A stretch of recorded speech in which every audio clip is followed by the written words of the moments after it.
Introt. Oke, eh, jadi selamat siang teman-teman rekan. Di sini kita bakalan belajar soal storytelling, soal topik di video kursus saat ini yang berjudul kan masa depan dan masa lalu tentang waktu. Di sini PPT yang dibuat oleh Rahmat Bisa. Oke, jadi eh, next slide. Di sini eh, saya akan dapat bagian menjelaskan dulu ya. Jadi penjelasan soal waktu, waktu itu seluruh rangkaian saat ketika proses, perbuatan atau keadaan berada atau berlangsung. Tidak seorang pun tahu apa yang akan terjadi pada waktu yang akan datang. Nah, lalu masa depan, apa itu sih masa depan? Masa depan itu waktu atau periode kehidupan yang kita miliki di waktu mendatang. Jadi dan juga masa depan ini biasanya disamain dengan keinginan sama harapan seseorang. Kalau misal mereka ingin kehidupan yang lebih baik dari masa kini ataupun masa lampau. Kalau masa lalu sendiri itu istilah yang menunjukkan sesuatu atau totalitas peristiwa yang terjadi sebelum suatu titik waktu tertentu, masa lalu. Nah, berjalannya waktu itu kita biasanya 24 jam itu biasanya tidur, kerja, melihat internet, terus mundur dari hari jadi bulan, bulan jadi tahun. Dan di 2017 ada kejadian-kejadian. Contohnya itu ada Perancis yang melatih burung gagak untuk menyerbu atau memburu drone teroris. Terus ada juga siklon tropis Dahlia, hasil temuan baru BMKG yang dirilis secara nasional pada Rabu kemarin, serta eh, ada juga badai Dahlia, ada juga di Jawa dan Bali. Nah, oke, selanjutnya kita pindah presenter, kita pindah ke Mbak Nisa sebagai presenter tragedi Perang Dingin di tahun 1900. Oke, Mbak Nisa, silahkan.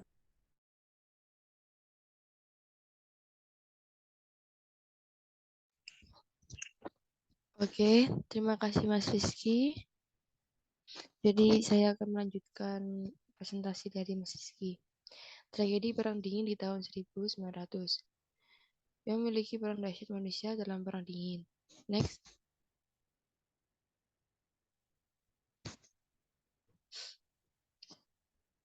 Pada tahun 2000 muncullah aplikasi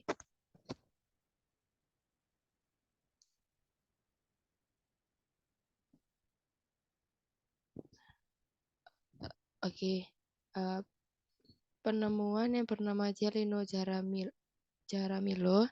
Menurut keterangan sendiri, ia lahir pada tanggal 25 Juli 1896 di Rio Bueno dan ia meninggal pada tanggal 18 April 2018 pada usia 121 tahun, 267 hari.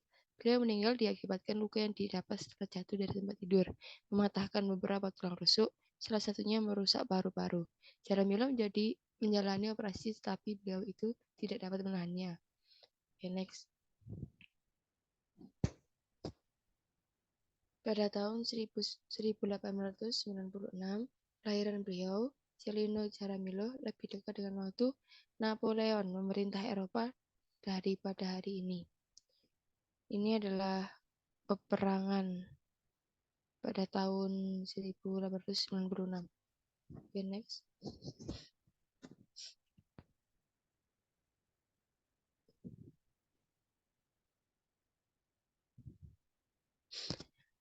Hanya 250 tahun yang lalu, revolusi industri dan merubah dunia menjadi mesin kemajuan. Para petani menjadi bekerja dan ilmu menjadi mudah disebarkan. Sekitar waktu ini memulai kemajuan yang menyebabkan perubahan iklim hari ini. Belum lama ini sebenarnya 500 tahun terakhir, teori evolusi mengubah cara kita melihat diri kita sendiri dan dunia yang kita tempati sekarang. Newton menuliskan teori gravitasinya, kita menemukan bintang yang jauh dan bakteri yang sangat kecil. Okay, next.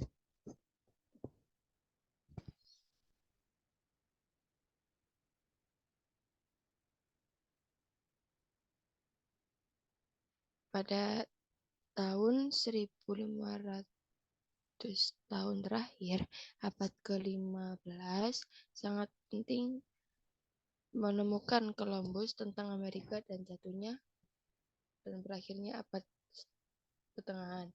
Perang adalah semua kemarahan di abad pertengahan. Tetapi pembunuh nomor satu ialah penyakit. Wabah hitam pembunuh sepertiga orang Eropa hanya waktu 6 tahun. Oke, next mas. Nah, setelah ini kita akan masuki volume kedua yang akan dipresentasikan oleh Mas Firman. Mas Firman, silahkan presentasinya.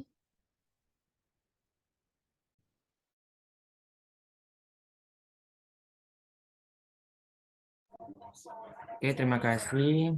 Tadi itu beberapa presentasi yang ditunjukkan oleh Mbak Nisa. Mungkin saya akan melanjutkan tema masa depan dan masa lalu yang dari Mbak Nisa tersebut. Oke, next, Mas. Oke. Agnes, Darren sama Yanua, mungkin ada yang kita tanya. Era umum, dalam bahasa Inggris bisa disebut dengan Common Era. Piramida besar telah dibangun 4,500 tahun yang lalu. Jadi sebagai orang Romawi, piramida itu lebih tua daripada orang Romawi bagi kita hari ini. Pada saat itu masih ada mamut yang masih hidup. Sekitar 200 tahun yang lalu, kita menetapkan salah satu kalender yang dipakai sebagian besar dunia. Dan banyak sejarah sebelum itu, bahkan sekitar 700 tahun yang lalu, manusia mulai menulis sesuatu, dan sekitar 12 tahun yang lalu organisasi manusia yang meledak. Next. Nah, kita masuk ke materi Homo species atau yang disebut orang purba. Homo species, manusia modern, berevolusi sekitar 200 tahun yang lalu dan 500 tahun yang lalu. Revolusi kognitif memperluas pikiran dan inovatif kita. Dan saat zaman nenek moyang kita, dua tahun yang dahulu, ternyata ada 5 spesies manusia di muka bumi ini yang mati atau terbunuh oleh kita.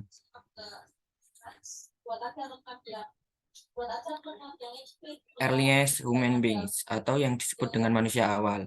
Sekitar 2 juta tahun yang lalu, nenek moyang kita sudah memiliki kendali api dan peralatan yang dibangun dari kayu ataupun batu. Dan 6 juta tahun yang lalu, nenek moyang terakhir dari Spansa dan manusia muncul. Jadi yang saya bahas adalah grafik semua sejarah manusia.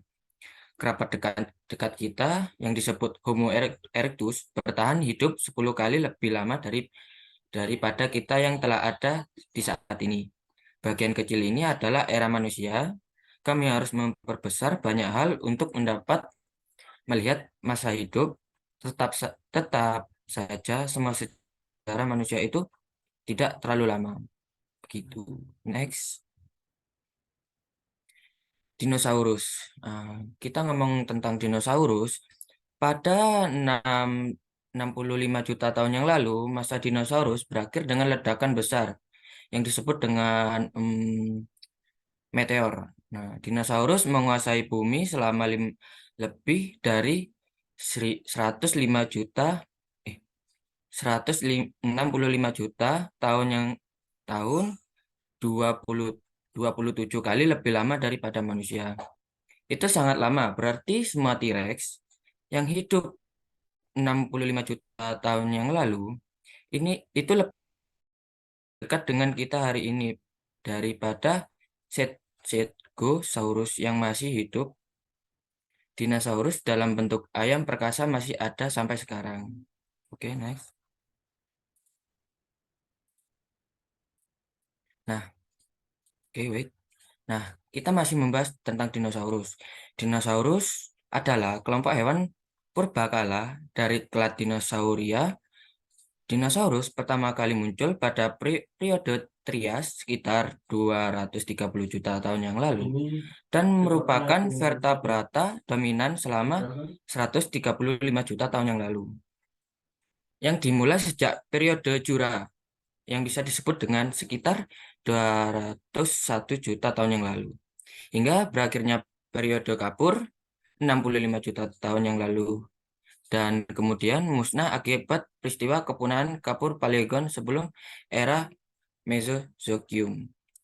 Penelitian fosil dinosaurus menunjukkan bahwa burung yang berevolusi dari dinosaurus theropoda selama periode Jura.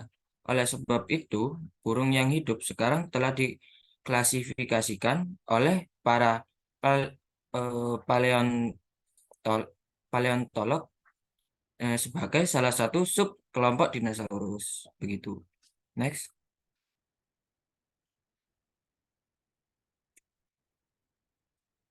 Mas. Nah, ngomong-ngomong nih, kan udah kita bahas tentang dinosaurus. Kita sedang membahas animal life. Kehidupan hewan di planet ini dimulai 600 juta tahun yang lalu. Hewan paling awal adalah ikan dan makhluk laut kecil yang sederhana lainnya. Kemudian muncullah serangga, lalu reptil, dan akhirnya sekitar 200 juta tahun yang lalu, mamalia bergabung. Begitu. Nah, ngomong-ngomong tentang animal life, dinosaurus, nah itu kan masa lalu. Masa lalu. Tapi kita membahas masa depan dan masa lalu. Kita mengawali dengan masa depan. Apa sih masa depan itu? Kata masa depan tidak selalu mengandung arti pengharapan, karena bisa jadi kita tidak mendapatkan apa yang kita inginkan di waktu masa depan. Kata ini bisa mengandung arti sebuah penyesalan, penyesalan terhadap hal-hal yang tidak atau belum sempat kita lakukan di masa lampau, atau sesuatu yang pernah kita abaikan di masa lampau. Penyesalan eh, begini, penyesalan di sini juga bisa diartikan sebagai sesuatu yang pernah kita lakukan di masa lalu. Tapi ternyata tindakan tersebut tidak memberikan keuntungan apapun di masa depan. Begitu. Next. Nah, tadi kan masa depan, kita akan membahas masa lalu. Ya, masa lalu adalah istilah yang digunakan untuk menunjukkan totalitas peristiwa yang terjadi sebelum suatu titik waktu tertentu. Masa lalu dikontraskan dengan dan didefinisikan oleh masa kini dan masa depan. Konsep masa lalu berasal dari mode linear di, di mana pengamat manusia mengalami waktu dan diakses melalui ingatan dan pengingatan. Selain itu, manusia mencatat masa lalu sejak munculnya bahasa tertulis. Begitu. Mas Rizky.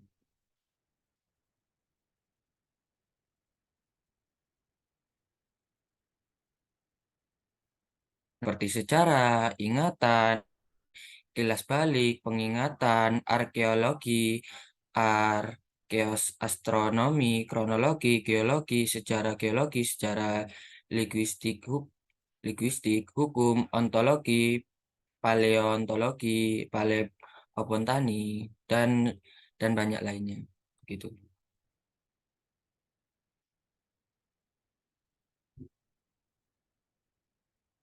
Hmm, wait. Kehidupan di bumi. Oke, salah satunya yang pertama, kehidupan itu sendiri mulai jauh ke masa lalu. Ada bukti bahwa itu muncul hingga 4,1 miliar tahun yang lalu. Setidaknya 3,5 miliar tahun kehidupan hanya berdiri dari organisme bersel satu. Yang kedua, 4,5 miliar tahun yang lalu, matahari terlahirkan dari ledakan awan gas raksasa. 60 juta tahun kemudian, bumi terbentuk pada tahun-tahun awal itu pengeboman yang sering terjadi oleh komet atau asteroid mamos bumi dengan lautan besar. Yang ketiga, tetapi sejauh seluruh alam semesta berjalan, tata surya kita itu cukup baru. 13,75 miliar tahun yang lalu, alam semesta lahir dan sekitar setengah miliar tahun kemudian galaksi kita sendiri terbentuk dari miliaran bintang. Tapi apa yang terjadi sebelum Big Bang? Kebenarannya adalah kita tidak tahu, mungkin kita tidak akan pernah tahu, dan itu Anda dapatkan masa lalu. Sekarang kita melihat apa yang kami ketahui tentang masa depan. Betul. Oke, pada abad ke-18, konsep bahwa umur bumi adalah jutaan, jika bukan miliaran tahun, mulai muncul.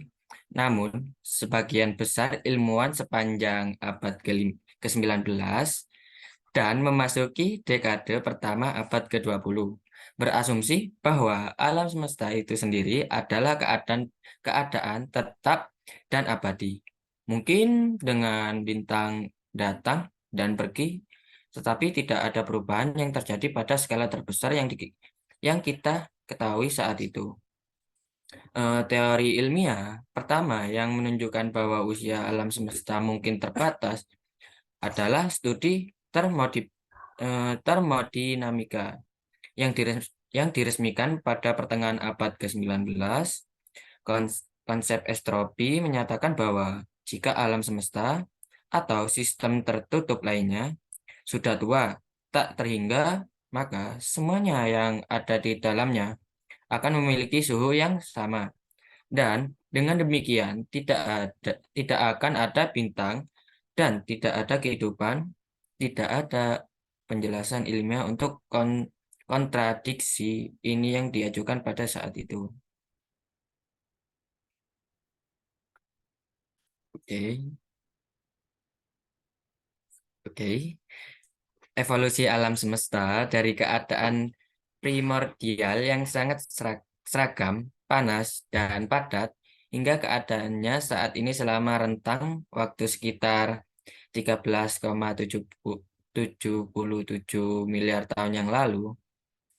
Kosmologis, model ini dipahami dengan baik secara teoritis dan sangat didukung oleh pengamatan astronomi presisi tinggi baru-baru ini seperti WMAP.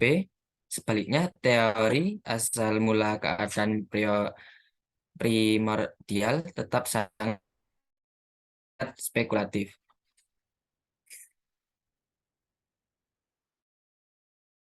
Seorang mengekstrapolasi model lambda CDM mundur dari keadaan paling awal yang dipahami dengan baik dengan cepat dalam sepersekian detik mencapai singularitas. Ini dikenal sebagai singularitas awal atau singularitas Big Bang. Singularitas ini tidak dipahami sebagai memiliki signifikasi fisik dalam pengertian biasa, tetapi lebih mudah untuk mengutip waktu yang diukur sejak Big Bang, meskipun tidak sesuai dengan waktu yang sebenarnya, dapat diukur secara fisik.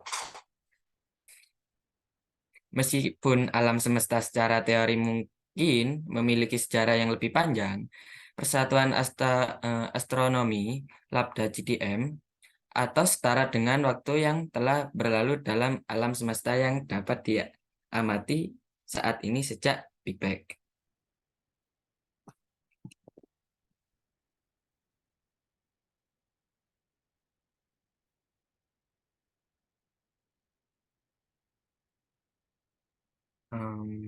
Wait, sebentar.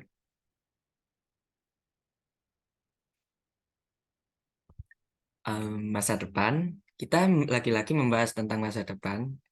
Dalam kira-kira 1 miliar tahun, matahari akan begitu panas, sehingga kehidupan di bumi menjadi tidak mungkin. Kematian matahari 4 miliar tahun kemudian menandai akhir kehidupan di tata surya, jika ingin memiliki kesempatan bertahan hidup, kita harus pergi ke luar angkasa. Dan apa yang terjadi setelah itu? Mungkin pengamatan menunjukkan bahwa perluasan alam semesta akan berlanjut selamanya. Teori yang berlaku adalah bahwa alam semesta akan mendingin saat mengembang, akhirnya menjadi terlalu dingin untuk menopang kehidupan. Untuk alasan ini, skenario masa depan yang pernah populer disebut Heat Death, sekarang dikenal sebagai Big Chill atau Big Freeze.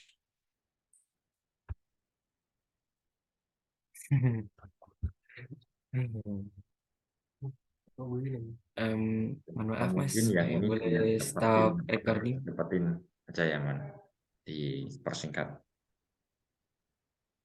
Boleh stop recording dulu nggak Mas?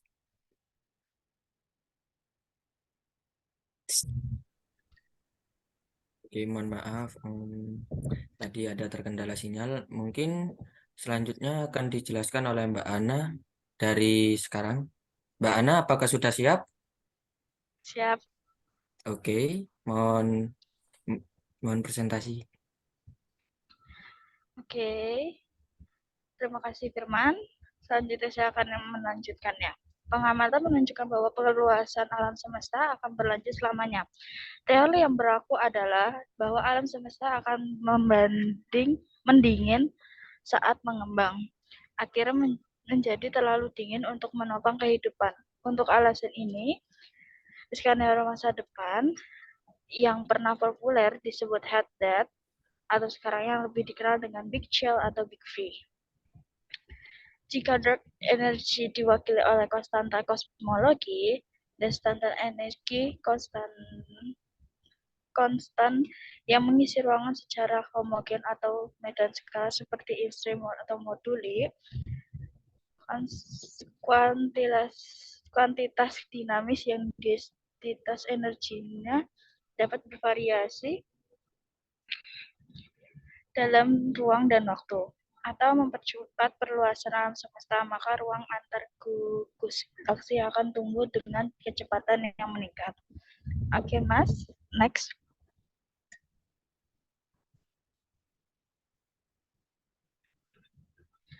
Oke, masa depan yang jauh. Dalam 100 miliar tahun ke depannya, sebagian bintang terbesar, meskipun masa depan tidak dapat diprediksi dengan pasti, pemahaman manusia dalam berbagai bidang ilmiah bisa diprediksi garis besar. Beberapa peristiwa yang akan terjadi jauh pada masa depan, bidang-bidang ini termasuk astrofisika yang mengungkapkan bagaimana planet dan bintang termasuk berinteraksi dan mati.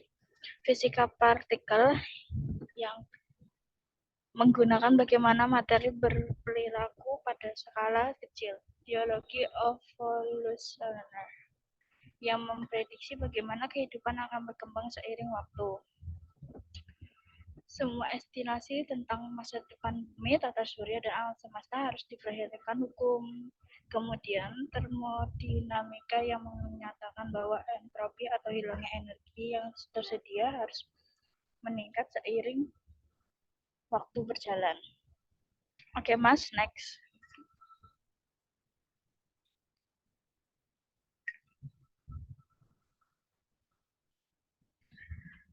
Para fisikawan memprediksi bahwa materi itu sendiri pada akhirnya akan berada di bawah pengaruh peluruhan radioaktif. Garis waktu yang ditampilkan di sini mencakup peristiwa dari awal milenium keempat yang dimulai pada 3001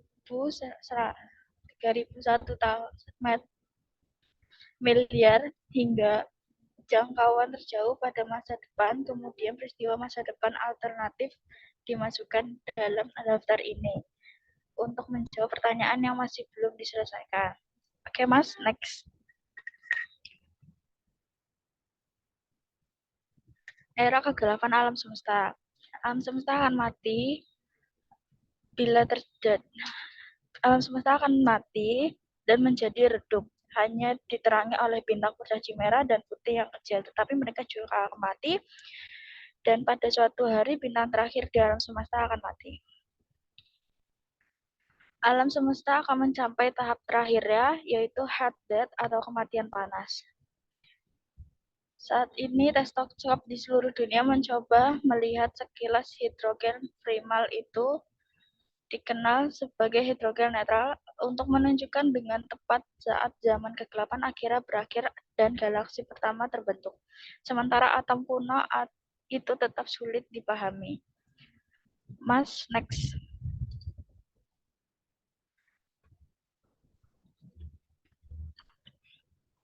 Kematian panas. Kematian panas alam semesta adalah gagasan tentang nasib akhir alam semesta, di mana alam semesta telah berevolusi menjadi keadaan tanpa energi bebas termodinamika.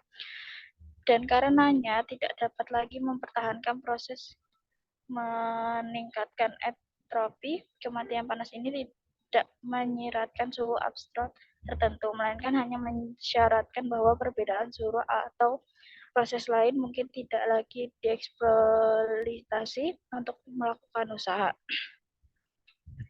Hipotesis ini berasal dari gagasan William Thomson, Baron Kelvin atau Lord Kelvin ke-1 yang pada tahun 1850-an mengasumsikan teori dari panas sebagai hilangnya energi mekanik di alam. Oke, Mas, next.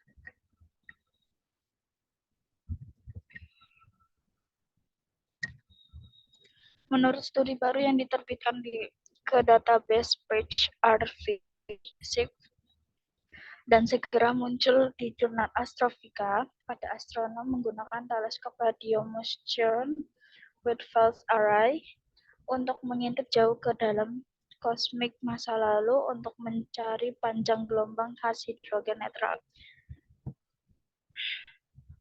Oke, Mas, next.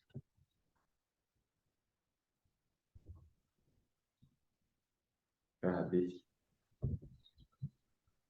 Oke, Mas, terima kasih. Oke. Jadi seperti itu ya untuk PowerPoint yang di-share oleh ketiga narasumber kami. Jadi di sini kita bahas soal banyak hal yang dari video kursus kesak itu yang awalnya dari masa lalu, masa depan, sampai bahkan akhir, dari awal hingga akhir dari universe ini, dari Big Bang hingga Big Freeze sama Big Spill atau Heat Death. Nah, di sini kita lihat banyak banget mungkin istilahnya seperti istilah-istilah sama terminologi macam-macam ya. Dan di sini banyak banget yang dibahas. Jadi mungkin ada beberapa yang susah banget buat dimasukin kepala. Nah, di sini dari kalian bertiga mungkin ada yang ingin ditanyakan, mungkin tanya satu sama lain atau punya pendapat mungkin antar satu sama lain. Oh, tidak. Terima kasih. Nisa nggak ada. Firman mungkin, ada pendapat dari Firman Syah? Kayaknya tidak ada ini, Mas. Nggak ada ya? Nggak ada semua? Oke, jadi kesimpulan yang kita dapat itu adalah ternyata kalau semisal dalam skala kita manusia 60 tahun itu udah kerasa panjang. Tapi bagi universe ini sendiri, bagi bumi, bahkan ya katakanlah bagi bumi itu manusia 60 tahun itu serasa kayak 0,0001 detik atau bisa dikatakan 1 milidetik doang ya. Jadi bagi bumi tuh umurnya bumi panjang banget. Bahkan kita manusia aja kalah sama dinosaurus yang sampai 165 juta tahun menguasai bumi. Jadi bisa dikatakan kalau sebenarnya mungkin ada pelajaran hidupnya kali ya. Hidup tuh singkat, nggak lama-lama, jadi gunakanlah sebaiknya hidup yang kalian miliki. Oke, sekian. Saya Rizky Anugrah Ananto sebagai moderator storytelling hari ini. Saya mohon maaf apabila ada kesalahan. Saya akhiri. Selamat siang semuanya.